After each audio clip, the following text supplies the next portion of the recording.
옛날 그 브라우저 있어요. 뾰삐뾰삐뾰 님께서 올려주신 썰랑썰레입니다. 유튜브로 보시는 분들 구독과 좋아요는 영상 제작에 굉장히 큰 도움이 됩니다. 많은 부탁드립니다. 안녕하세요, 교보님. 간간히 유튜브 썰랑썰레를 들으면서 PCB에 납땜을 하고 있는 대학원생이에요. 유튜브의 썰랑썰레를 최근에 다시 듣다가 성인 ADHD에 대한 이야기가 없고 나도 저런가? 라고 자가진단을 할 수 있는 썰이 되었으면 해서 몇 글자 한번 올려봅니다. 저는 32살 대학원생이에요. 누군가 들으면 알만한 대학교에서 연구를 진행하고 있습니다. 처음 대학교 들어갔을 때 저는 공부를 제대로 한 적이 없어요. 수업 시간에 졸고 롤, 하스스톤, 오버워치 하면서 시간 때우다가 어떤 계기로 대학원에 들어가게 됐죠. 어떻게 대학원 들어간 거예요? 천재야? 좀 특이한 게 대학원에 들어가면서부터의 일인데 저는 어떤 구직을 준비하지 않고 어떠한 회사도 알아보지 않았고 하루하루 때우던 5학년.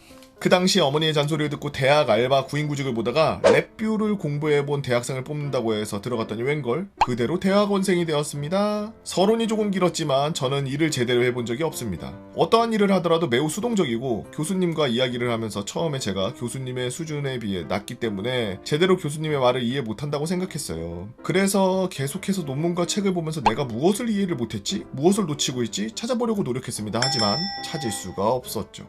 수업 강의도 매일 조는 게 일상이었고 어떤 컨퍼런스나 다른 교수님들의 연구 강의에도 맨 앞자리에 앉아있어도 졸고 집중을 못하는 게 일상. 자, 여기서부터 제 ADHD 증상을 같이 설명드리면서 이 당연하다고 생각했던 모든 것들이 사실은 ADHD라는 병의 증상이었다는 걸 인지하기 시작한 이후부터 제 행동이 어땠는지 조금 설명드리려고 합니다. 첫 번째, 교수님과 대화할 때 한참 생각했어야 했던 점. 저는 교수님과 대화할 때 다른 사람들과 대화할 때 어떠한 미세한 소리가 들리거나 소음, 노래 한 소절, 새소리 같은 게 들리면 그 다음부터 앞에 있는 사람의 대화를 놓치거나 못 듣는 경우가 태반이었습니다. 생각이 긴 것도 그 이유에 해서 발생했습니다. 말을 물리적으로 듣기만 했지 머릿속으로 아무것도 남지 않아 있으니 내 앞에서 말을 한 사람이 무슨 말을 했는지 계속 생각했어야 했죠. 두 번째, 논문과 책을 보는 것. 교수님께서는 매일 하시는 말씀이 있었습니다. 하루에 한 편씩 논문을 아침 30분마다 읽는 버릇을 가져라. 저는 이것을 실행해 보려고 했지만 하루에 한 편 읽는데 최소 6시간이 걸렸죠. 심지어 다 읽고 이해가 갔다고 다 이해했어 라고 했지만 아니었고, 정리를 하려고 하면은 PPT는 망가져 있기 일상. 예를 들어 쥐가 어떤 반응을 보이는 논문을 읽었다고 가정했을 때 해당 실험의 목적, 그 목적을 위해 어떤 반응을 보이고 어떤 변수를 제거했는지, 해당 실험이 그 변수를 제거하는데 타당한지, 실험의 결과, 그 결과가 실제로 신뢰도가 있는지 보통 보게 되죠. 하지만 제가 항상 읽었다고 생각하는 논문들은 제가 항상 이야기하려고 하면 의의 목적조차 읽지 못한다는 걸 발표할 때나 다른 학생들에게 물어볼 때 깨닫게 되었습니다. 아예 이해하지 못하더라고요. 세 번째, 수업 강의 때 조는 것. 조는 정도가 너무 심했어요. 수업 맨 앞자리에 앉아서 매일매일 집중이 안 되니 제 손을 물어뜯고 피나도록 꼬집고 해도 그대로 졸음이 쏟아졌습니다. 매일매일 반복됐고 이건 아직 치료 중이라 아직 실험군을 획득하지는 못한 관계로 현재 진행형이라고 적어두겠습니다. 다만 그 외에도 그 어떤 업체에 방문해서 해당 기계에 설명을 들어갔을 때도 설명 듣다가 서서 조는 게 일상이었죠. 네 번째, 업무 실수. 업무적인 부분에서도 실수가 계속 반복되었습니다. 확인을 했다고 생각했지만 심각한 부분을 빠뜨려서 진행 기한이 몇 주 늘어나거나 이후에 최근에 발생하였지만 몇 달이 늘어나는 사태까지 발생하게 되었죠. 그 외에 활자를 까먹는다든지, 글을 여러 번 봐도 해당 글에서 오타나 어색한 말들을 찾아내지 못한다든지, 3주를 1시간 동안 고민해서 보내는데 오탈자가 발생할 정도로 심각했습니다. 과장이 아니고요. 다섯 번째, 원루. 업무 실수와 이어지는 내용이었어요. 저는 항상 물을 마시러 다녔습니다. 일을 할 때 5에서 10분마다 갈증이 느껴졌고요. 그만큼 화장실을 자주 가야 했거든요. 그러면서 핸드폰으로 커뮤니티나 유튜브를 계속해서 봤고, 배고픔이 너무 빨리 느껴져서 밥을 다른 사람보다 일찍 먹으러 갔고, 그렇지 않으면 일에 집중이 안 됐고, 실제로도 그 조그맣던 일조차도 안 했습니다. 매일 로아 레이드 공략을 머릿속으로 생각하고, 하지만 이러한 것들은 제가 제 앞에 일을 생각을 안 해서 무언가를 하는 것을 생각하지 않아서라고 생각했습니다. 실제로 그 졸업 이후 무엇을 하고 싶은지 그런 것들은 생각 안 하고 살고 있었죠. 그냥 게임 중독자 같은데 그러다가 어느 순간 자각한 일이 하나 있었는데 정말 제가 생각해도 이상한 거였습니다. 제가 당장 내일까지 제출해야 되는 어떤 일이 있었는데 알면서도 계속 미루고 새벽 1시 전까지 하지 않고 해당 결과물은 당연히 박살난 상태로 교수님께서 커버를 해주시는 일이 발생. 그때부터였을까요? 이건 내 의지로 해결이 안 되는 일이다 라는 생각이 들기 시작했습니다. 그 이후로 저는 커뮤니티에 성인 ADHD에 대한 이야기를 본 것이 생각났고, 환자들의 글, 후기 등을 살펴봤습니다. 놀랍게도 증상들이 저한테 발생하는 거랑 아주 비슷하다고 느꼈어요. 그 중에서도 정말 자세하게 적힌 글, 저랑 같은 대학을 다니는 학생이 적어놓은 글을 보고 해당 병원에 자가진단을 실시하였고 그대로 예약했습니다. 그리고 ADHD 진단을 받았죠. ADHD 외에 우울증도 같이 진단받은 것도 있긴 했었습니다. 절망감보다는 안도감이 들었어요. 내 자신이 나약해서, 내가 나태해서 그런 게 아니라 단순한 병 때문이라는 걸 깨달았기 때문에 정말로 안도했습니다. 이제부터 약을 먹고, 그때가 지지난주 금요일이었는데 드디어 일을 하기 시작했습니다. 정말 놀라운 건 사실은 제가 6달 동안 미루어오던 일을 그날 거의 다 끝내가는 모습을 보면서 인생이 너무 행복해지더라고요.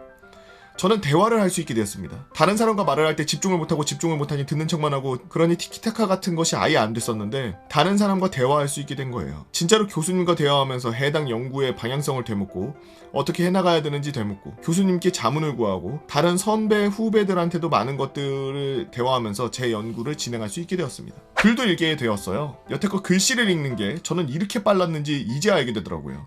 논문도 여태껏 손에 놨던 상태라 아직 읽는 시간은 오래 걸렸지만 옛날처럼 읽고 다시 읽어도 아무것도 없는 백지 상태가 되는 일은 이제 없어졌습니다. 이제 한 2주 되었을 때 저는 6달 동안 미뤄왔던 일을 반 이상 처리한 상태입니다. 일생을 살면서 이렇게 행복한 나날을 처음 겪어볼 정도로 저는 제 일에, 제 연구에 집중할 수 있게 되었죠. 일주일 정도 복용한 뒤 저는 주변 사람들에게 이 일을 알렸습니다.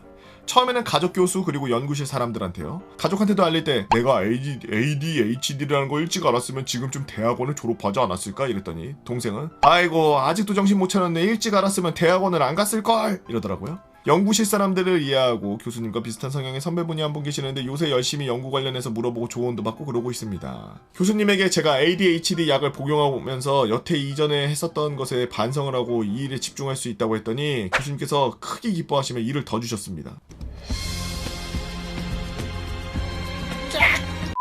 여태껏 제가 미뤄뒀던 일이라 군말 없이 하는 중이죠. 항상 저녁 새벽에도 답변을 해주셔서 감사드리고 있고요. 하지만 행복한 점이 있다면 반대되는 일도 있겠죠. 부작용이 있어요. 첫 번째, 식욕이 떨어집니다. 밥, 쌀국수, 면 어떤 종류인지 모르겠지만 실제로 입맛이 떨어지고 먹는 양이 매우 줄고 평소 먹는 거에 거의 20%만 먹고 종이를 씹는 느낌이거나 그냥 되새김질하는 것 같은 그런 느낌이 들어요. 강박증. 두 번째는 강박증인데 현재는 강박증이라고 해야 될지 이게 뭔지 모르겠는데 해야 할 일들을 못 끝내서 계속해서 끊임없이 생각하는지 모르겠습니다. 매일매일 일에 대해 생각하고 어떻게 진행해야 되는지 늘 생각하면서 다닙니다. 급한 일인 경우에는 밥을 거르는 경우도 생기더라고요. 세 번째, 불면증. 그래서 잠 오는 약을 같이 처방받아요. 하루 7시간 정도는 자야 된다고 해서요. 네 번째, 발기부전. 저는 아직 모쏠입니다. 해본 적도 없는데 자기 위로 중인데 중간에 죽더라고요. 하지만 쓸데가 없으니 부작용이 없다고 해야 하는 건가요? 한 2주 정도 지나긴 했는데 현재 하는 일들이 너무 행복하게 느껴집니다. 제가 여태껏 제 일에 집중 못하면서 많은 것들을 돌아보지 못했고 시간만 낭비하며 살았는데 주변 사람들이 뭘 좋아하는지 뭘 이야기하는지 관심사를 집중해서 듣고 기억하려고 노력하기 시작했습니다. 제 연구도 이렇게 하면 어디가 논리가 비는지 어떤 부분을 채워야 되는지 논리가 완성되는지 늘 생각하고 있는 중이죠. 하루하루 늘 즐거워지고 있습니다. 물론 그러면서도 로아, 상하탑, 하드 클리어도 했죠. 너무 행복했습니다. 이상 짧은 대학원생의 원로글이었습니다. 다들 행복한 하루 되시고 만약 저와 같은 증상을 느끼신다면 진단을 받아보시는 게 나쁘지 않다고 생각합니다. 근데 비싸요. 한 20만원 정도? 추가 글입니다. 생각해보니 군대 썰 만큼이나 군대를 생각하다 보니 여러가지 일이 있었던 것 같아요. 하사 탈영했다든지 제 후임이 폭행으로 군교로 갔다든지 이등병 3명이 탈영을 했다든지 포대장과 행정보호관 각각 3명씩 모셨다든지 뭐 그런 것들이요. 나중에 조금씩 기억이 나면은 풀어보도록 하겠습니다. 라고 뾰! 삐! 뾰삐뾰! 님께서 올려주신 썰렁썰레였습니다. 여러분도 이상하다고 생각하면 한번 ADHD 검사 한번 해보는 건 어떨까요? 미국 같은 경우에는 ADHD가 아닌데 그 약을 처방받아서 에더럴이라 그러는데 약을 처방받아서 업무나 공부할 때 쓰는 사람들이 많다 그러던데 신의 약이다 이러면서 먹는다 그러는데 제가 봤을 때는 부작용이 어마어마할 것 같거든요. 그 뇌를 부스팅하는 거기 때문에 보통 모든 약들은 뭔가를 과하게 갑자기 할 수 있게 해주면 반대급부로 다시 그만큼을 가져가거나 아니면 그만큼에 대한 빈 공간으로 남겨버려요. 어떤 것이든. 그러니까 정말 병이 있으신 분들만 드셔야 되겠죠? 여러분들은 어떤 재미난 이야기들이 있나요? 여러분들만 알고 있는 네이버 카페에다가 이게 이제 ADHD죠. 말하려다가 말을 갑자기 멈추는 거 이런 거. 이런 분들도 ADHD 검사 한번 받아요. 여러분들은 어떤 재미난 이야기들이 있나요? 여러분들의 재미난 이야기 네이버 카페 개보고 팬다모에 개팬다로 오셔서 썰렁썰레 게시판에다가 글 남겨주시면 유튜브로 작업해서 업로드하도록 하겠습니다. 오늘도 대학원에서 열심히 갈려나가고 계시는 우리의 파츠 대학원생분들 모두 고생이 많으십니다. 여러분들 덕분에 세상이 조금씩 변하고 있는 거예요. 유바.